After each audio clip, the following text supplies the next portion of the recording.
Alright, mga kakulab, and magandang araw sa inyo at nandito ulit tayo sa ating next episode. Siyempre, this time meron tayong guest ulit. Hindi ang ating kakulab na si Angel Flores. Yan. So, topic natin for today is about OFW. Gano'n ba kahirap maging OFW? At kung paano ba makapag-retire ng maaga tulad ng nangyari sa buhay ni kakulab Angel Flores. Sino pa si Angel Flores para sa ating mga sumusubaybay? Magandang araw sa inyong lahat. So, I'm Angel Flores from Agusan. So, I came from Caraga region. So, I'm a registered nurse. I graduated civil engineer. At the same time, I studied College of Law. So, tatlo halos ang kinuha ko. Kasi dati, when I was young, sabi ko sarili ko is, sa ano bang kurso na yayaman ka? So, una, nag-engineer ako, civil engineer, but most of my cousins are working in Saudi Arabia. Yung buhay naman nila, parang okay lang, nakakabili naman lahat. Pero parang sabi ko, mag-law ako kasi para attorney. Sabi ko, yaman ako dito. Pero way back 2007, 2008, yung nursing, lahat halos pati doktor, nag-aaral ng nag-nursing.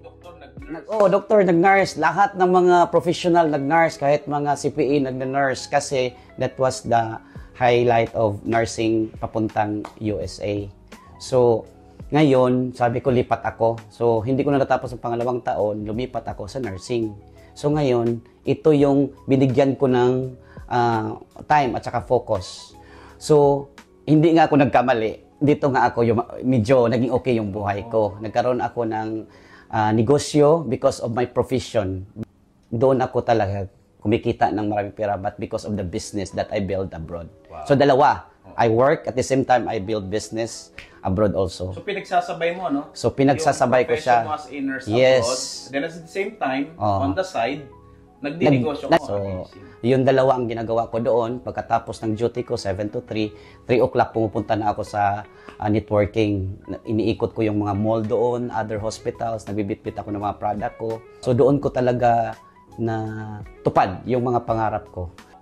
Dahil sa ginawa mo, ano yung naging resulta nito? Paano mo na masasabing maski paano, no? Bilang nurse at nagninegosyo ka on the side, nagkaroon ka ng magandang resulta. Ano ba yung nangyari sa'yo after mo gawin yung dalawa na yun? Bakit matutupad or yung goal ng isang tao, dapat may motivation ka, dapat may hugot, no? Kasi 8 kasi kaming magkakapatid. My mom is a teacher and my father is a teacher too. So, parang kulang yung kita nila na magkaroon ng magandang buhay. Sabi ko sarili ko, dapat magbago yung buhay namin. So, ang ginagawa ko, talagang full blast ako nung nag-abroad ako. Full blast sa negosyo. Hindi doon sa trabaho. So, mas grabe yung time ko sa negosyo kaysa trabaho. So, pag 8 hours yung negosyo ko, trabaho ko from 7 to 3. So, nagtatrabaho ako from 3 o'clock to 12 midnight. Ikot-ikot ako sa mga kaibigan ko. May sasakyan kasi ako doon. Ikot. Tapos, nagbibinta. Tapos, lahat ng klaseng negosyo pinapasukan ko na para matupad yung mga pangarap ko na gusto kong tuparin. It's still a business. So, sa ginawa mong negosyo, ano yung naging resulta nito? Nakapagpundar ka ba? Yes, awa ng Diyos. Bukod doon sa negosyong pinasok mo abroad, siyempre, nandito ka na sa Pilipinas, di ba? Nag-retire ka ng...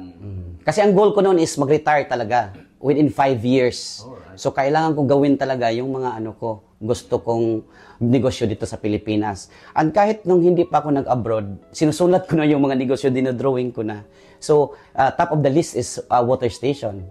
Second is the travel and tour talaga. Tapos dati, kahit hindi pa ako nag-abroad, nag-apply pa ako sa Manila kasi galing ako Mindanao, gusto ko na magkaroon ng sariling kondo na may sasakyan sa ilalim. Parang, anong tawag noon? Parang pinu-foresee mo na, binivisualize mo na ito na yung mga gusto kong mangyari. Actually, within 5 years, natupad siya lahat. Wow. So, ang negosyo mo, meron kang water refilling station? May hardware. May mga parintahan. May mga rentals na mga apartment. Properties. May staycation ako dito sa Manila. May car rentals. May travel and tour. So, yun din yung mga negosyo na gusto kong gawin kasi namomonitor ko siya online. Kasi may mga tauhan na rin ako sa Manila, may mga tauhan na rin mga driver na rin ako. Sa Mindanao, cleaners, mga driver. In a very short period of time na 5 to 7 years abroad as working as an OFW, naipundar mo to kaya nakapag-retire ka ng maaga. Yes. By the way, ilang taong ka nung nakapag-retire ka? At the age of 35, natupad ko na yung lahat ng mga gusto kong negosyo at nakapag-retire na ako noon. Kasi alam mo, ba't ko na itanong? Marami kasi tayong kapwa, mga kapwa natin, mga Pilipino, mga OFWs, na ako narinig ko rin to doon sa mga kakilala ko, no? Lalo na nung nagpunta ako sa ibang bansa and nakahalubilo ko sila.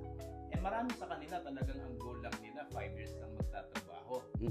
Okay? And after 5 years of makaipon sila, uwi na sila ng Pilipinas, for good. Magninegosyo rin tulad ng sinabi mo, or papasok ng ibang kabuhayan para dito na sila sa Pilipinas, at least kumikita sila dito. Hindi na sila babalik ng abroad. Pero alam mo, marami sa kanila hindi natutupad yun. After 5 years, pag uwi nila ng Pilipinas, lahat ng ipon nila na nauubos, ginagastos sa kung saan-saan, libre dito, libre doon, bili ng kung ano-ano. Tapos pag naubos yung savings nila, dahil wala na silang pera, balik ulit sila abroad. And yung iba sa kanila, umabot na ng 20 years, yung iba 30 years pa. At actually yung iba, talagang nagbago na rin yung plano nila na okay na sila doon. Mas maigi pa doon na lang sila, huwag na silang mag-forget sa Philippines. Pero ikaw, kung ano yung ginol mo, nangyari. Yes, exactly. Tama? So, napakaganda. So, ngayon siguro may kwento mo. Paano natupad yun at paano siya nangyari? Na yung sinabi mong 5 years, 7 years, mag-retire ka na at nakapag-retire ka talaga. I believe hindi madali yun. Correct? Lalo na pinagsasabay mo yung trabaho at negosyo.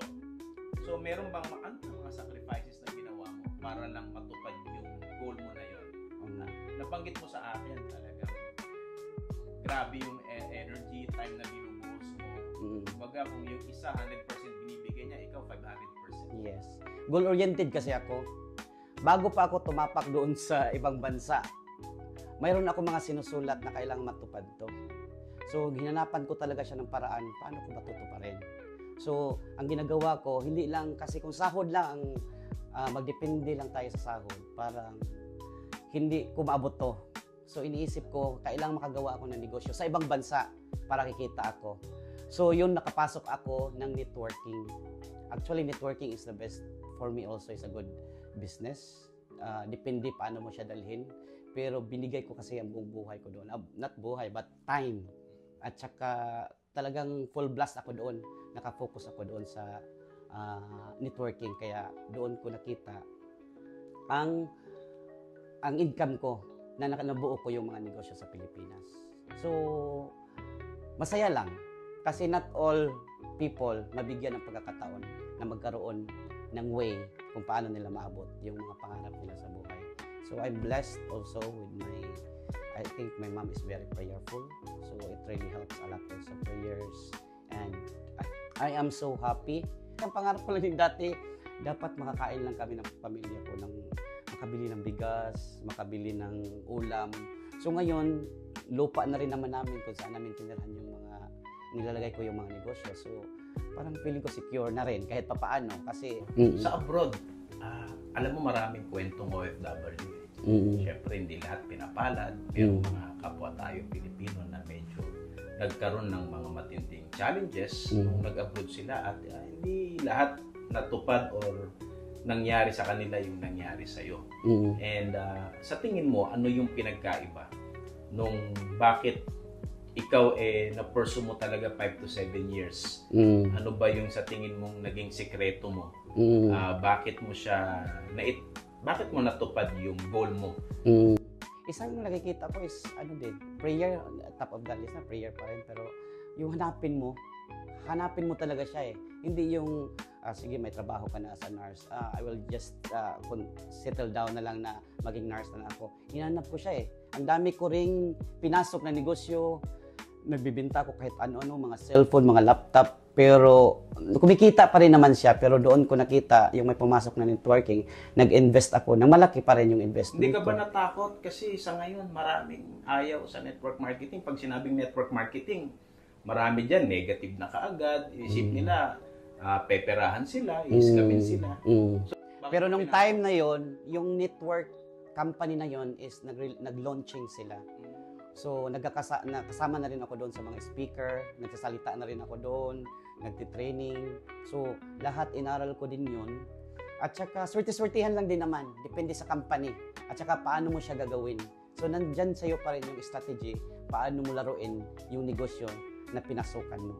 So, it doesn't matter then. Yeah, it doesn't matter. Company. Oo. So, ibig sabihin, talagang ikaw ang tatrabaho. Ang pagporsige mo. Kasi kahit anong ganda ng kumpanya, ganda ng produkto mo. Kung ikaw hindi naman nagtitiwala sa iyo yung tao, sa tingin ko, hindi rin sila mag-join sa iyo. Yeah, yung ano mo, sarili mo din, paano mo siya pagbibinta, yung paano mo galingan yung pagbibinta. Kasi nandoon talaga nandoon na tayo sa business. By the way, isang bansa mo ginawa yung negosyo? Yung negosyo nila it's Papua New Guinea. Doon ako talagang kumita. That's million talaga din ang mga kinita ko doon. Maraming doon. Pag sinabing Papua New Guinea, actually, yung iba, ang misconception dyan, magulo, delikado, kaya yung iba ayaw pumunta doon, iniiwasan yung lugar na yun, yung bansa na yun. May kakilala akong company, supposed to be mag-open sana doon, but when they found out na Papua New Guinea, medyo nagdalawang isip sila.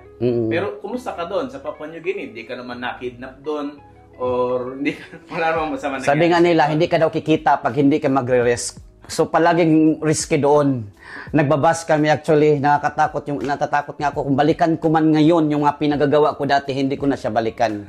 Kasi yung buhay ko parang nasa alanganin palagi. Kasi iniikot ko rin yung other hospitals, nagbibinta ako. Tapos yung mga tao doon is unpredictable people. So anytime may mangyayari talaga sa iyo, mas sobrang safe pa sa Pilipinas. Pero walang mangyayari sa buhay mo pag takot ka. Kahit anong gusto mong gawin, may takot ka palagi, hindi yan matutupad. So, kailangan mo ding mag-risk sa buhay. So, yun ang ginawa ko. So far, buhay pa naman ako ngayon. Kahit papaano. Pero kung balikan ko man ngayon, kung anong ginagawa ko dati, hindi ko na siya gagawin. Oo, sobrang nakakatakot pala yung pinagagawa ko. Nakasalamuhan na rin ako ng mga pickpocketers. Oo, nakakatawa din kung balikan mo yung mga memories mo. Pero kahit papaano ngayon, at least kahit papaano, secure mo na rin yung buhay mo. So ngayon, dito ka na sa Pilipinas? Yes, dito na ako sa Pilipinas. Dinagdagan ko na lang yung mga negosyo ko. Dagdagan pa yung negosyo na mag-i-enjoy na ako. So may mga negosyo ka na, nagdagdag ka pa? Yes, nagdagdag ako ngayon. So ano bang negosyo na gusto ko? Gusto kong maka-connect sa mga tao na same kami ng passion when it comes to business. So, more on, siguro, online businesses. Like, conducting a training, coaching. Kasi ngayon, I can coach na actually because of the businesses that I have. Mayroon din pala akong, dati, 3 restaurant. Parang doon nag-sharpen yung mind ko when it comes to business. Pero wag mong sayangin ang pag-abroad. Kaya yung iba, nagsasayang ng pera. Ako nag-abroad ko, hindi ako nagsasayang. Single centavo. Lahat, bawat uwi ko, may negosyo yan. Yearly. Una kong tiyo, 2014, water station. Second kong binuo, 2015, is yung car for rent, for travel and tour. Next is nagtayo ako ng mga boarding houses. Yearly yan. Lahat ng pera ko, talagang yearly, mayroon akong napaproject. So, ang project mo, every time na aalis ka ng bansa, is kapag balik mo, dapat meron kang bagong negosyo. Yes. Okay, kasi alam mo kung ba't ko na itanong yan. Mayroong mga OFW na iba yung goal nila. Okay? Pagpunta nila ng abroad, mag-iipon. Pagbalik ng Pilipinas, todo gastos. O sa pasyal, ganito ganyan, pamigay. Yung iba bumili ng ganito. Pero hindi negosyo.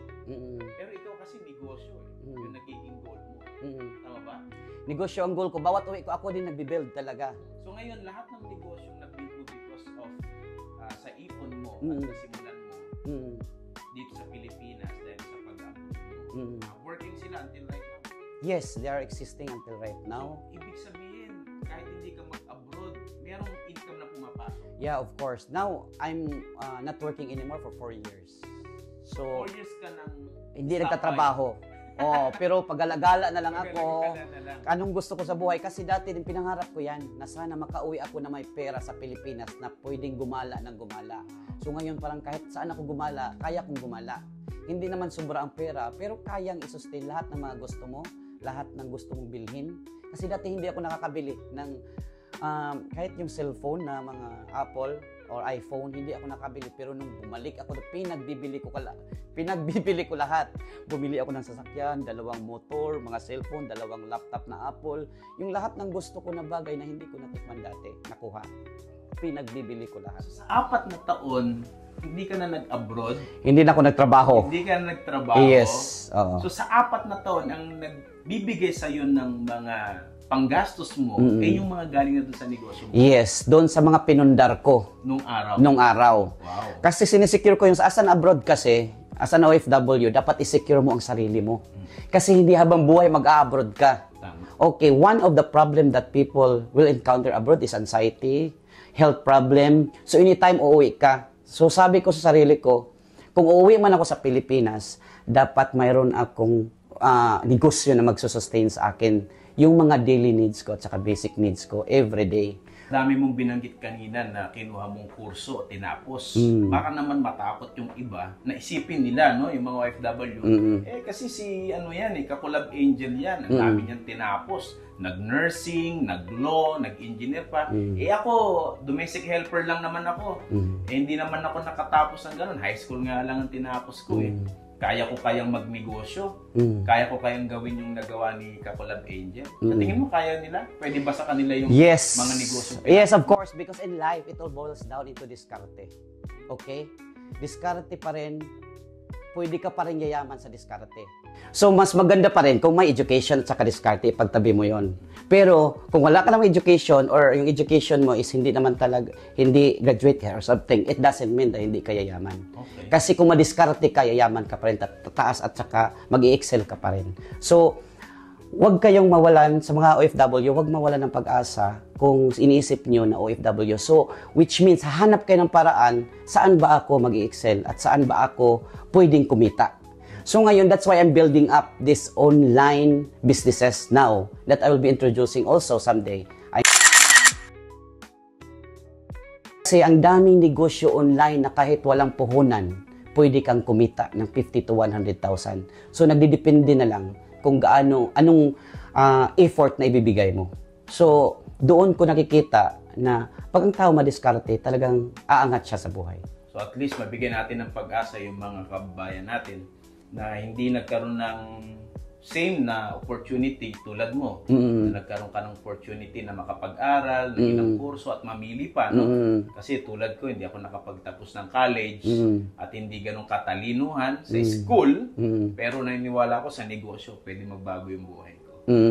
Okay, so Kakulab Angel, thank you very much sa time na ibinigay mo. Maraming salamat, okay, pero Coach. siyempre bago tayo magtapos, any last word na gusto mong iwanan sa mga nanonood sa atin? So sa mga OFW, ito lang yung advice ko. Continue working, at the same time keep on planning. Project your life. Kung ano bang gusto kong mangyari sa buhay. So may goal ka, dapat mayroon ding target at saka mayroon ding hanggang ilang years mo ba ito matutupad. So keep on searching sa anong gusto nyong negosyo. Kasi ngayon dapat dalawa, hindi lang isa. Hindi lang trabaho. Dapat mayroon kang negosyo. Kasi pag dalawa ang ginagawa mo, trabaho at saka negosyo, may mga negosyo kasi na pwede mong isabay sa trabaho. So yun yung gagawin mo as an OFW. So ang masasabi ko lang is sumikap, continue lang. Kung mag-fail ka, continue pa rin and keep on going and moving. Kasi sa buhay naman, pag hindi ka nag-give up, may mangyayari at may mangyayari sa buhay mo. May page ka ba na pwede na lang i-follow? Baka may gusto silang itanong sa'yo. So, Ace Angel Flores. So, it's YouTube. So, doon ko ibibigay siguro yung mga experience ko sa buhay. Lahat ng negosyo kong maitatayo, may mga video ko lahat. So, doon ko din ituturo. Kahit papaano, this is my time now to share also the experience and knowledge that I have earned. At saka, marami din akong may bibigay pa siguro na mga advices na kahit wala tayong puhunan na yung pinoproblema natin, kaya nating kumita. Pagsikapan lang At open-minded lang tayo sa lahat ng opportunity sa buhay. So mga kulab, thank you very much sa inyong pakikinig at pagsama ulit sa amin dito sa episode natin with Kakulab Angel. Okay, maraming salamat at sana magkita-kita tayo ulit sa mga pages ko. Ace Angel Flores at saka Sergel TV.